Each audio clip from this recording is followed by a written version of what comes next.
क्या ऐसा हो सकता है कि कोई कम कमाए फिर भी ज्यादा अमीर हो?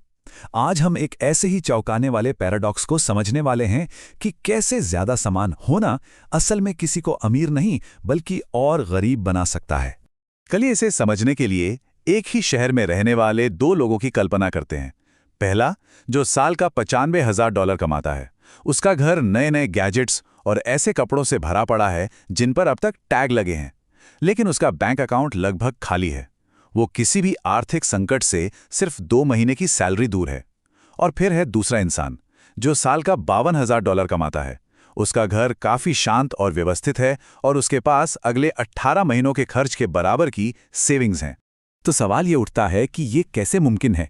जिसकी आमदनी लगभग आधी है, वो आर्थिक रूप से 10 गुना ज्यादा सुरक्षित कैसे हो सकता है?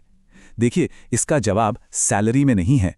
ये जवाब पैसों और सामान के उस छिपे हुए रिश्ते में है जिसे ज्यादातर लोग कभी देख ही नहीं पाते। असल में ये कहानी कमाई की है ही नहीं। असली मुद्दा है हमारे खरीदे हुए हर सामान की एक छिपी हुई कीमत। इसे कहते हैं दूसरी लागत। मतलब खरीदा गया कोई भी सामान अपनी कीमत 2 बार वसूलता है।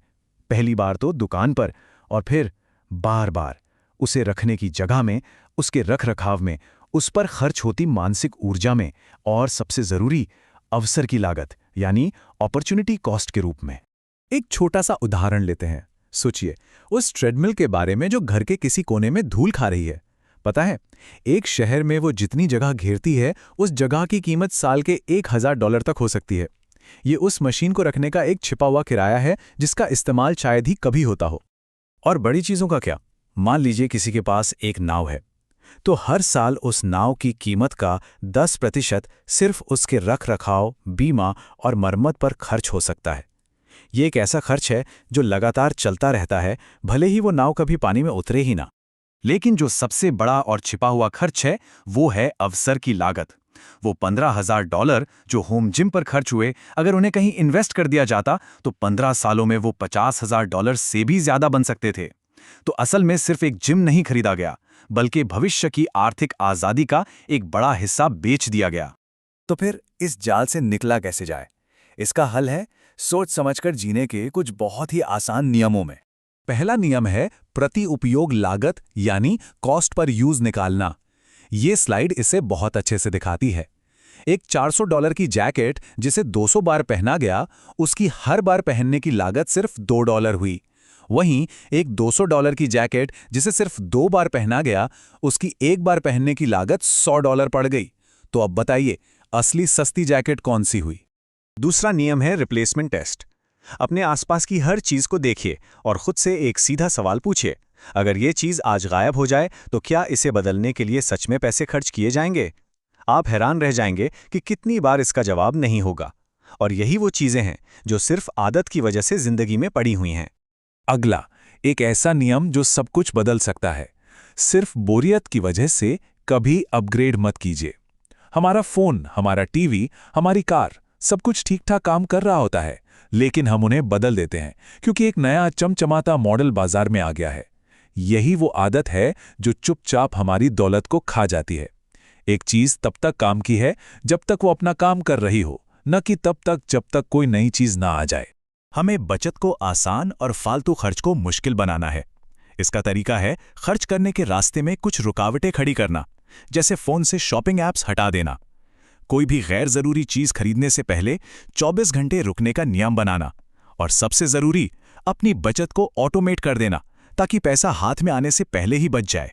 तो इन सब नियमों को मानने का असली फायदा क्या है? ये सिर्फ पैसे बचाने के बारे में नहीं है। ये एक ऐसी चीज खरीदने के बारे में है जो पैसे से कहीं ज्यादा कीमती है, और वो है आजादी। देखिए, सच्ची दौलत का मतलब सामान इकट्ठा करना नहीं होता।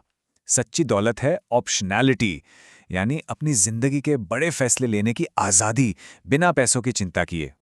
और असल जिंदगी में ये आजादी कैसी दिखती है? ये वो हिम्मत है जिससे कोई खराब नौकरी छोड़ी जा सके। ये वो ताकत है जिससे किसी मुश्किल वक्त का सामना बिना घबराए किया जा सके, या शायद अपना खुद का कुछ शुरू करने का जोखिम उठाया जा सके।